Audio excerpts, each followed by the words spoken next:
ദൈവത്തിന് സ്തുതി. ഏറ്റവും പ്രിയമുള്ളവരെ, 18 ജനുവരി മാസം നമുക്ക് വായിക്കുവാനായിട്ട് സഭ നമ്മുടെ മുമ്പിൽ വച്ചിരിക്കുന്നത് മർക്കോസിന്റെ സുവിശേഷം 3-ാം അധ്യായം 7 മുതൽ 12 വരെയുള്ള വചനങ്ങളാണ്. കടൽ തീരത്തെ അത്ഭുതങ്ങൾ എന്നാണ് ശീർഷകമായിട്ട് ബൈബിളിൽ കൊടുത്തിരിക്കുന്നത്. ഈ സുവിശേഷ ഭാഗം ഏറ്റവും പ്രാർത്ഥനയോടെ നമുക്ക് വായിച്ചു കേൾക്കാം. മർക്കോസിന്റെ സുവിശേഷം 3-ാം അധ്യായം 7 മുതലുള്ള വചനങ്ങൾ.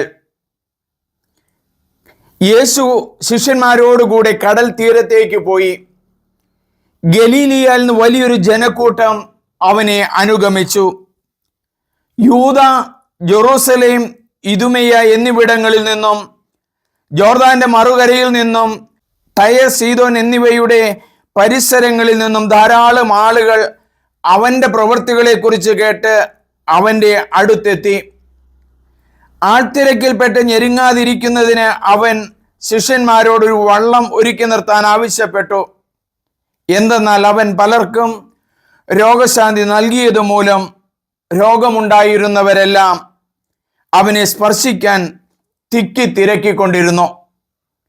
അശുദ്ധാത്മാക്കൾ അവനെ കണ്ടപ്പോൾ അവന്റെ മുമ്പിൽ വീണ്, നീ ദൈവപുത്രനാണ് എന്ന് വിളിച്ചു പറഞ്ഞു. തന്നെ വെളിപ്പെടുത്തരുത് എന്ന് അവൻ അവയ്ക്ക് കർശനമായ താക്കീത് നൽകി. ഒരു നിമിഷം നമുക്ക് പ്രാർത്ഥിക്കാം. ദൈവമേ, ജനുവരി മാസം 18-ാം തീയതി സഭാമാതാവ് ഞങ്ങളുടെ മുമ്പിൽ വച്ചിരിക്കുന്ന ദൈവവചനമാണല്ലോ ഞങ്ങൾ ചിന്തിക്കുവാൻ പോകുന്നത്.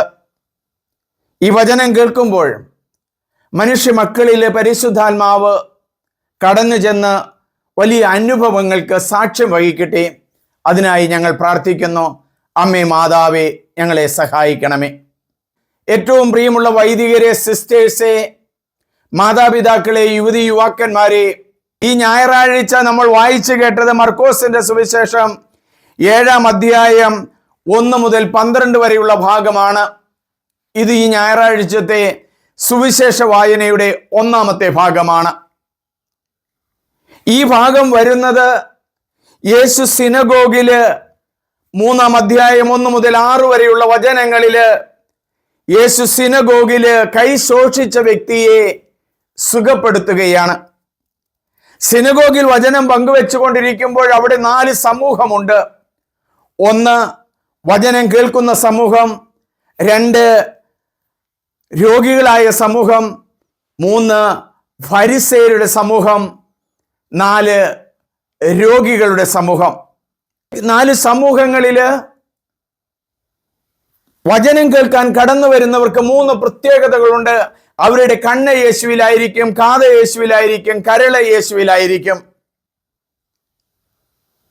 രണ്ടാമത്തെ രോഗികളാണ്. അവരുടെ കണ്ണ് യേശുവിലാണ്, കാത് യേശുവിലാണ്, കരള് കലക്ക. പ്രിയമുള്ളവരെ, ഈ സുവിശേഷ ഭാഗം, പ്രിയമുള്ളവരെ, മർക്കോസിന്റെ സുവിശേഷം 3-ാം അധ്യായം 7 മുതൽ 12 വരെയുള്ള വചനങ്ങൾക്ക് മുമ്പ് കൈ ശോഷിച്ച വ്യക്തിയെ സുഖപ്പെടുത്തുന്ന ഒരു സംഭവം പറയുകയാണ്. മർക്കോസിന്റെ സുവിശേഷം 3-ാം അധ്യായം 1 മുതൽ 6 വരെയുള്ള വചനങ്ങളില് ഈ കൈ ശോഷിച്ച ആ വ്യക്തിയെ സൗഖ്യപ്പെടുത്തുന്നത് ഒരു സിനഗോഗിലാണ്. അവിടെ വചനം കേൾക്കുന്ന ഒരു സമൂഹമുണ്ട്. വചനം കേൾക്കുന്ന ഒരു സമൂഹത്തിന് അവരുടെ കണ്ണ് യേശുവിലാണ്, കാത് യേശുവിലാണ്, കരള് യേശുവിലാണ്. രണ്ടാമത്തെ സമൂഹമാണ് ഫരിസേയരുടെ സമൂഹം, സദുക്കായരുടെ സമൂഹം. അവരുടെ കണ്ണ് യേശുവിലാണ്, കാത് യേശുവിലാണ്, കരള് കലക്കാനായിട്ടാണ്. എന്തെങ്കിലും കാര്യങ്ങൾ യേശുവിനെതിരെ പറയുവാൻ കിട്ടുമോ എന്ന് ചിന്തിച്ചു വന്നിരിക്കുന്നവരാണ് സദുക്കായരും ഫരിസേയരും. 3-ാമത്തെ സമൂഹമാണ് രോഗികളുടെ സമൂഹം. ഈ രോഗികളുടെ സമൂഹത്തിന് 4 പ്രത്യേകതകളുണ്ട്. കണ്ണ് യേശുവിലാണ്, കാത് യേശുവിലാണ്, കരള് യേശുവിലാണ്, കരങ്ങൾ യേശുവിലാണ്. അതുകൊണ്ടാണ് കൈ ശോഷിച്ച വ്യക്തിയെ അടുത്ത് വിളിച്ച് അവനെ സൗഖ്യപ്പെടുത്തുന്നത്. യേശു ദേഷ്യത്തോടെ പറയുക, നീ നടുവിലേക്ക് മാറി നിൽക്കുക. യേശു അവനെ നടുവിലേക്ക് മാറ്റി നിർത്തി. യേശുവിന്റെ മുഖത്തോട് മുഖം ചേരുന്ന ഒരു അവസ്ഥയിലേക്ക് അവനെ ആക്കി. അവന് സൗഖ്യം നൽകുകയാണ്. ഇതിന് ശേഷം വരുന്ന ഭാഗമാണ് മർക്കോസിന്റെ സുവിശേഷം 3-ാം അധ്യായം 7 മുതൽ 12 വരെയുള്ള വചനങ്ങൾ. ഈ വചനങ്ങളിൽ നമുക്ക് 7 കാര്യങ്ങൾ കാണാൻ കഴിയും. 1, ജനക്കൂട്ടം യേശുവിനെ അനുഗമിക്കുന്നു. 2, ശിഷ്യന്മാര് കൂടെയുണ്ട്. 3, കേട്ടറിഞ്ഞവർ 6 സ്ഥലങ്ങളിൽ നിന്ന് യേശുവിന്റെ അരികിലേക്ക് വന്നുകൊണ്ടിരിക്കുകയാണ്. 4, അവിടെ ഒരു വഞ്ചിയുണ്ട്. ആ വഞ്ചി ശിഷ്യന്മാരോട് പറയും, നിങ്ങൾ അല്പം മാറ്റിയിടുക. അവിടെ ഉന്തും തള്ളുമോ അല്ലെങ്കിൽ യേശുവിനെ ഒന്ന് കാണാനോ യേശുവിനെ സ്പർശിക്കുവാനോ ആഗ്രഹിക്കുന്ന ഒരു ജനതയുടെ തള്ളൽ ഉണ്ടാകുമെന്ന് മനസ്സിലാക്കുകയാണ് യേശു. 5, യേശുവിനെ സ്പർശിക്കാൻ ആഗ്രഹിക്കുന്ന ജനം. 6, അശുദ്ധാത്മാക്കളെ യേശു സുഖപ്പെടുത്തുന്നു. ഈ സുഖപ്പെടുത്തുന്ന അവസരത്തിൽ അവർ വീഴുകയാണ്. യേശു കർശനമായി അവരെ ബന്ധിക്കുകയാണ്. സംസാരിക്കാൻ യേശു അനുവദിക്കുന്നില്ല. ആരോടും പറയരുത് എന്ന് പറയുകയാണ്. ഈ അശുദ്ധാത്മാക്കൾ പറയുന്നത് നീ ദൈവപുത്രനാണ് എന്നാണ്. 7-മത്തത്, യേശു താക്കീതു നൽകി ഈ സൗഖ്യപ്പെട്ടവർക്ക്. വളരെയധികം അർത്ഥങ്ങൾ ഉൾക്കൊള്ളുന്ന ഈ സുവിശേഷ ഭാഗം മർക്കോസിന്റെ സുവിശേഷം 3-ാം അധ്യായം 7 മുതൽ 12 വരെയുള്ള വചനങ്ങൾ. യേശു ആ കൈ ശോഷിച്ച വ്യക്തിയെ സൗഖ്യപ്പെടുത്തിയതിനു ശേഷം യേശു കടൽ തീരത്തേക്ക് പോവുകയാണ്. ഈ കടൽ തീരത്തിന്റെ പ്രത്യേകത, ഗലീലിയ കടൽ തീരത്തിന്റെ പ്രത്യേകത എന്ന് പറയുന്നത് അവിടെ ചെറിയ കുഞ്ഞു ഓളങ്ങൾ അലതല്ലുന്ന ഒരു സ്ഥലമാണ്. വലിയ കടലൊന്നുമല്ല, ഒരു തടാകമാണെന്ന് പറയാം. അവിടെ പോകുവാനും ആ വെള്ളത്തിലെ കാലുകൾ കഴുകാനും കൈകൾ കഴുകുവാനും നല്ല തെളിഞ്ഞ നീരുകൾ കോരി മുഖം കഴുകുവാനും സാധിച്ചിട്ടുണ്ട് എനിക്ക്. ആ കടൽ തീരത്തേക്കാണ് യേശു ചെന്നിരിക്കുന്നത്. ഈ കടൽ തീരത്ത് ജനക്കൂട്ടം യേശുവിനെ അനുഗമിക്കുകയാണ്. ഈ അവസരത്തിൽ ഞാൻ 3 കാര്യങ്ങൾ ചോദിക്കുകയാണ്. എന്തുകൊണ്ടാണ് ജനം അവിടുത്തെ അനുഗമിക്കുന്നത്? കുറച്ച് നാളുകൾക്ക് മുമ്പ് സന്യാസ സഭയിൽ ഒരു അന്വേഷണം നടന്നു. ഈ അന്വേഷണത്തിൽ കണ്ടെത്തിയ ഒരു കാര്യം, എന്തിനാണ് ആശ്രമങ്ങളിലേക്ക് ജനങ്ങൾ വരുന്നത്? അവർ വരുന്നത് ഭിക്ഷയെടുക്കാനായിട്ടാ, എന്തെങ്കിലും ലഭിക്കുമോ എന്നറിയുവാനായിട്ടാണ്, അല്ലെങ്കിൽ ഏതെങ്കിലും അപ്പോയിന്റ്മെന്റ് കിട്ടുമോ എന്നറിയുവാനായിട്ടാണ്. ഇങ്ങനെയുള്ള കാര്യങ്ങൾക്കല്ലാതെ ആധ്യാത്മിക കാര്യങ്ങൾക്ക് വളരെ വളരെ ചുരുക്കമായിട്ടാണ് വളരെ ചുരുക്കമായിട്ടാണ് നമ്മുടെയൊക്കെ ആശ്രമങ്ങളിലേക്ക് കടന്നു വരുന്നത്. എന്തുകൊണ്ടാണ് അവരവിടെ കടന്നു വരാത്തത്? മദർ തെരേസ ഉണ്ടായിരുന്നപ്പോൾ മദർ തെരേസയെ കാണുവാൻ ആളുകൾ ധാരാളം വന്നിരുന്നു. പാദ്രോപ്പിയുടെ അരികിലേക്ക് ധാരാളം ആളുകൾ വന്നിരുന്നു. കാരണം നമ്മൾ ഒരു ആധ്യാത്മിക സ്രോതസ്സല്ല. നമ്മുടെ കത്തോലിക്ക സഭ ആധ്യാത്മിക സ്രോതസ്സിൽ നിന്ന് വളരെയധികം അകന്നു പോയിക്കൊണ്ട് പല വഴക്കുകളിലേക്ക് സഭ പോയി കഴിഞ്ഞിരിക്കുന്നു. ആധ്യാത്മികത നഷ്ടപ്പെട്ടു എന്ന് പറയുന്നതിൽ എൻ്റെ ഉള്ളിൽ എനിക്ക് വിഷമമുണ്ട് സഹോദരി സഹോദരങ്ങളെ. 2-മത്തെ ഒരു കാര്യം, യേശുവിനെ കേട്ടിട്ടാണ് അവർ വരുന്നത്. യേശുവിനെ കുറിച്ച് എന്താണ് കേട്ടത്? ഈ 6 സ്ഥലങ്ങളിൽ നിന്ന് വന്നവര് അവർ കേട്ടത് യേശു നടത്തിയ രോഗശാന്തിയെ കുറിച്ചാ. യേശുവിന്റെ അരികിലേക്ക് വന്ന എല്ലാവരെയും യേശു സുഖപ്പെടുത്തി. ലൂക്കായുടെ സുവിശേഷത്തിൽ 4:19 പറയുന്നില്ലേ, കർത്താവിന്റെ ആത്മാവ് എന്റെ മേലുണ്ട്, കുരുടർക്ക് കാഴ്ചയും ബധിരർക്ക് കേൾവിയും അടിച്ചമർത്തപ്പെട്ടവർക്ക് സ്വീകാര്യമായ വത്സരവും പ്രഖ്യാപിക്കുവാനായിട്ട് എന്നെ നിയോഗിച്ചിരിക്കുന്നു. കുരുടന്മാർക്ക് യേശു കാഴ്ച നൽകി, ബധിരർക്ക് യേശു കേൾവി കൊടുത്തു, കുഷ്ഠരോഗികൾക്ക് സൗഖ്യം നൽകി. ആളുകള് വൈദികരുടെ അരികിലേക്ക്, ധ്യാന കേന്ദ്രങ്ങളിലേക്ക്, ശുശ്രൂഷ സ്ഥലങ്ങളിലേക്ക് കടന്നു വരുന്നത് രോഗശാന്തിയെ പ്രതീക്ഷിച്ചാണ്. എന്റെ മൂത്ത സഹോദരൻ തന്നെ കോട്ടയത്ത് ഒരു ധ്യാന കേന്ദ്രത്തിൽ പോയി ധ്യാനം കൂടുകയാണ്. തളർന്നു കിടന്ന മനുഷ്യനാണ്. ഈ മനുഷ്യനെ അങ്ങോട്ട് കൊണ്ടുപോകാൻ കാരണം സാബു അറുതൊട്ടി എന്ന് പറയുന്ന സഹോദരൻ നടത്തുന്ന ശുശ്രൂഷകളില് രോഗശാന്തി ഉണ്ട് എന്ന് അറിഞ്ഞുകൊണ്ടാണ് അവിടേക്ക് കടന്നു ചെന്നത്. അപ്പൊ രോഗശാന്തി വരമുള്ള വ്യക്തികളുണ്ട് നമ്മുടെ സഭയിൽ. ഒരുപക്ഷെ നമ്മുടെ സഭയിൽ അത് വേണ്ടത്ര പ്രോത്സാഹിപ്പിക്കുന്നില്ലായിരിക്കാം. വചനം മാത്രം കൊണ്ട് ആളുകളെ, ജനങ്ങളെ അടുത്തേക്ക് വരികയില്ല. ഞാനൊരു ധ്യാന കേന്ദ്രം നടത്തിയിരുന്ന അച്ഛന 14 വർഷം ആ ധ്യാന കേന്ദ്രം ഞാൻ കൊണ്ടുപോയി. ആ കാലഘട്ടത്തിൽ അവിടേക്ക് കടന്നു വരുന്ന എല്ലാ തരത്തിലുള്ള രോഗികളും സൗഖ്യപ്പെടുന്നു കണ്ടിട്ടുണ്ട്. സൗഖ്യപ്പെട്ടവരും യേശുവിനെ ഇഷ്ടപ്പെട്ടവരും യേശുവിന്റെ വചനം കേട്ടവരുമാണ് യേശുവിനെ അനുധാവനം ചെയ്യുന്നത്. ഇന്ന് നമ്മൾ എത്ര പേര് യേശുവിന്റെ വചനം ഹൃദയങ്ങളിലേക്ക് കൊടുക്കുന്നുണ്ട്? ഇരുതല വാളായ വചനം മനുഷ്യ ഹൃദയങ്ങളിൽ ചെന്ന് വലിയ മാറ്റങ്ങളും വലിയ പ്രതീക്ഷകളും വലിയ രോഗസൗഖ്യങ്ങളും നടക്കും. എന്റെ പ്രിയമുള്ളവരെ, അപ്പൊ ജനം വരുന്നത് എന്തെങ്കിലും കിട്ടണം. വചനം കൊടുക്കാനായിട്ട് നമുക്ക് വചനം പഠിച്ചിട്ടുണ്ടോ? നമുക്ക് എത്ര പേർക്ക് ഒരു സങ്കീർത്തനം പൂർണ്ണമായിട്ട് കാണാപ്പാഠം അറിയാം? പലരും പറയുന്നത് എനിക്ക് 91 അറിയാമെന്ന. പ്രിയമുള്ളവരെ, പല സങ്കീർത്തനങ്ങളും ഞാൻ ഹൃദയസ്ഥമാക്കിയിട്ടുണ്ട്. ഈ ഹൃദയസ്ഥമാക്കിയ സങ്കീർത്തനങ്ങള് രോഗികൾ വരുമ്പോൾ അവരെ ഒഴിച്ചിക്കൊണ്ട് 10ഉം 15ഉം പ്രാവശ്യം ചൊല്ലും. ക്യാൻസർ രോഗികൾ വരും, അവര് സൗഖ്യപ്പെടും. ആ വചനത്തിന്റെ ശക്തി നമ്മൾ അറിഞ്ഞിട്ടില്ല. ഞാൻ ഈ കാലഘട്ടത്തില് വചനം മുഴുവനും റെക്കോർഡ് ചെയ്ത് യൂട്യൂബിൽ ഇടുന്നുണ്ട്. വളരെ ചുരുക്കം ആളുകൾ കാണുന്നുള്ളൂ എന്ന് എനിക്കറിയാം. എന്നാലും മുഴുവൻ ബൈബിളും അങ്ങനെ ചെയ്യുവാൻ ഞാൻ പരിശ്രമിക്കുക. എന്റെ പരിശ്രമത്തിൽ പരിശുദ്ധാത്മാവ് കടന്നു വന്ന് ആയിരങ്ങൾക്ക് ശക്തി നൽകും. രോഗികളായിട്ടുള്ള മക്കൾ കടന്നു വരുമ്പോൾ ഈ വചനം പറഞ്ഞ് പ്രാർത്ഥിക്കുമ്പോൾ 6-ാം സങ്കീർത്തനം മുഴുവനും എനിക്ക് ബൈഹാട്ടാണ്. 22-ാം സങ്കീർത്തനം എനിക്ക് ബൈഹാട്ടാണ്. 121-ാം സങ്കീർത്തനം ബൈഹാട്ടാണ്. ഓരോ വ്യക്തിക്കും ചേർന്ന് വചനം കൊടുക്കും. ഈ ദിവസങ്ങളില് തിരുവനന്തപുരത്തുനിന്ന് ഒരു മകള് വിളിക്കുന്നുണ്ട്. അവളുടെ ലങ്സ് ക്യാൻസറാ. അവൾക്കൊരു ആശ്വാസത്തിന് വേണ്ടി വിളിക്കുന്നതാ. ഞാൻ അവളോട് പറയും, മോളെ നീ സങ്കീർത്തനം 6 ചൊല്ല്. യെർമ്യാ പ്രവാചകന്റെ പുസ്തകം 17:14, കർത്താവേ എന്നെ സുഖപ്പെടുത്തണമേ, അപ്പോൾ ഞാൻ സൗഖ്യമുള്ളവനാകും. രക്ഷിക്കണമേ, ഞാൻ രക്ഷപ്പെടും. അങ്ങയിലാണ് എന്റെ പ്രത്യാശ. ജപമാല പിടിച്ചിട്ട് നെഞ്ചിലേക്ക് വെച്ചിട്ട് രോഗമുള്ള സ്ഥലത്തേക്ക് വെച്ചിട്ട് 1000 പ്രാവശ്യം ചെല്ലാൻ ഈ രോഗികളോട് പറയുമ്പോൾ അവർ ചെയ്യുമ്പോൾ എന്റെ പ്രിയമുള്ളവരെ അവരൊക്കെ സൗഖ്യപ്പെട്ടു പോകുന്നത് ഞാൻ കണ്ടിട്ടുണ്ട്. ധ്യാനകേന്ദ്രം നടത്തിക്കൊണ്ടിരിക്കുമ്പോൾ എത്രയോ ബസ്സുകൾ, എത്രയോ ആളുകൾ അവിടെ വന്നിരുന്നു. കാരണം അവർക്ക് ദൈവവചനം കിട്ടും, അവർക്ക് രോഗശാന്തി കിട്ടും, അവർക്ക് സമാധാനം കിട്ടും, നല്ലൊരു കുമ്പസാരം നടത്താൻ പറ്റും. ഇതെല്ലാം ഒരുക്കി കൊടുക്കുന്ന വേദികളാ നല്ല ധ്യാന കേന്ദ്രങ്ങള്. കൗൺസിലിങ്ങിലും ഇതുപോലെ തന്നെയാ. എൻ്റെ അടുത്ത് കൗൺസിലിങ്ങിന് വരുന്ന ധാരാളം ആളുകളുണ്ട്.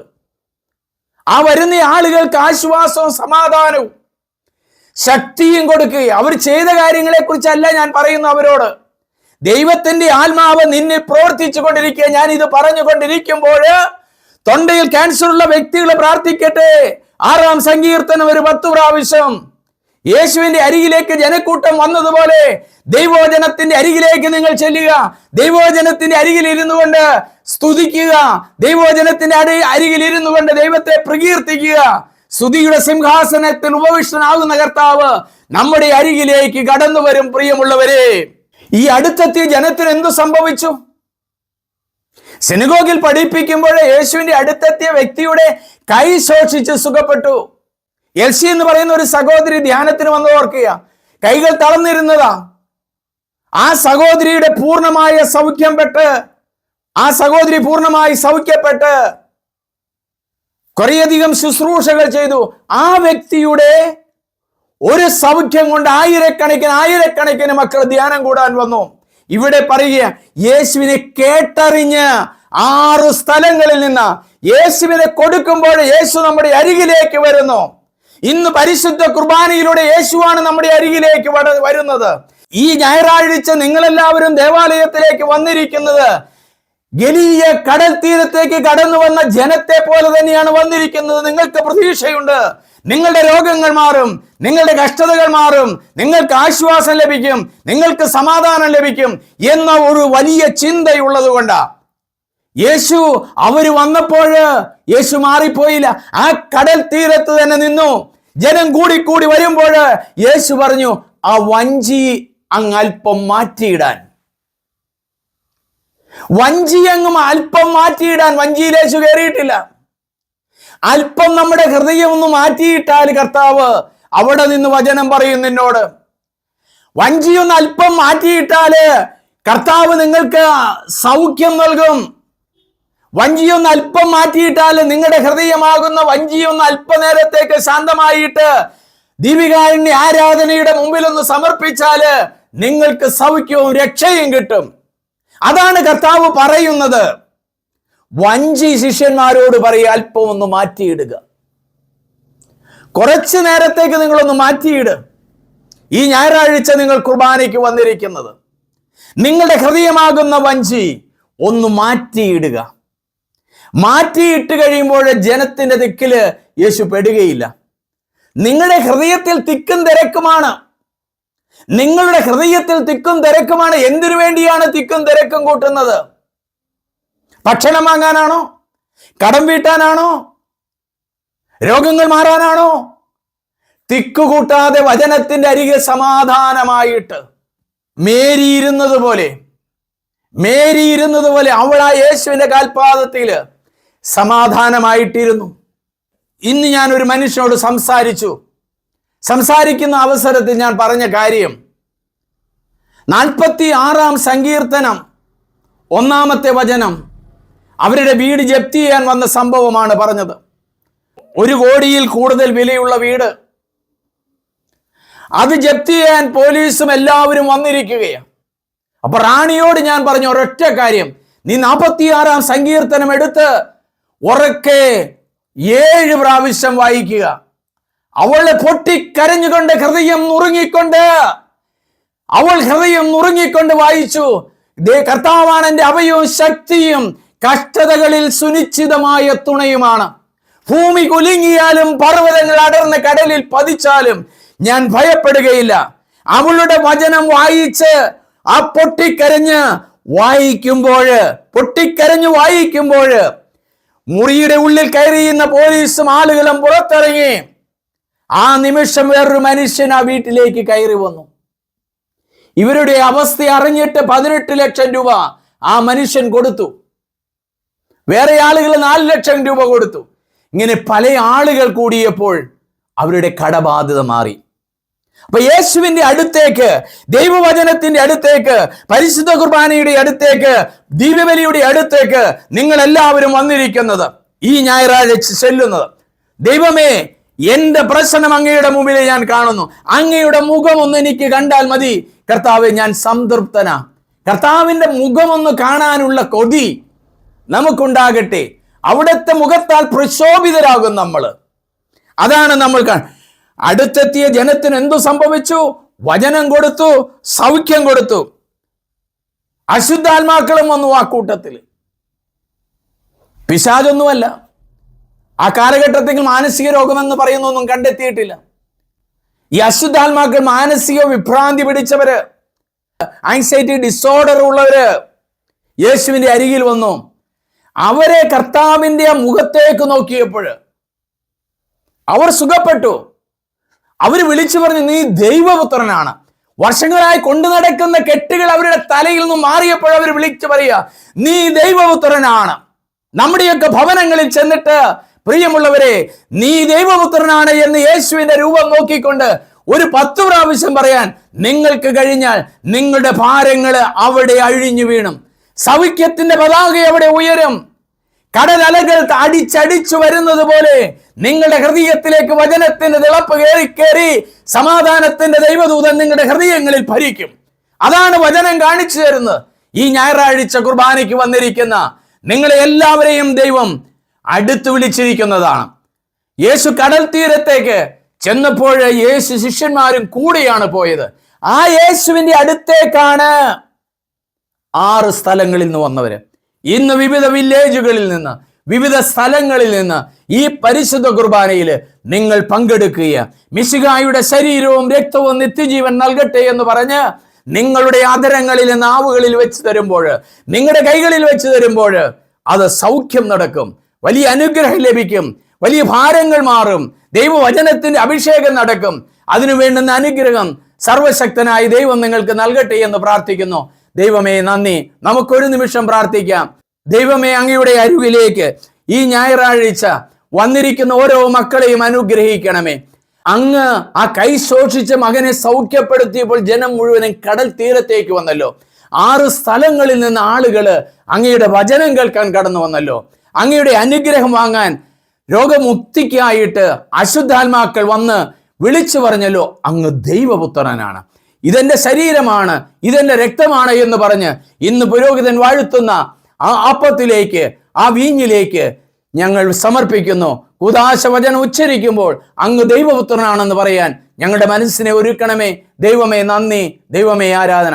ഏറ്റവും പ്രിയമുള്ളവരെ, നിങ്ങൾ എല്ലാവരും ഇത് സബ്സ്ക്രൈബ് ചെയ്യണം, ഷെയർ ചെയ്യണം. സ്നേഹപൂർവം, സണ്ണി പുൽപ്പറമ്പിൽ.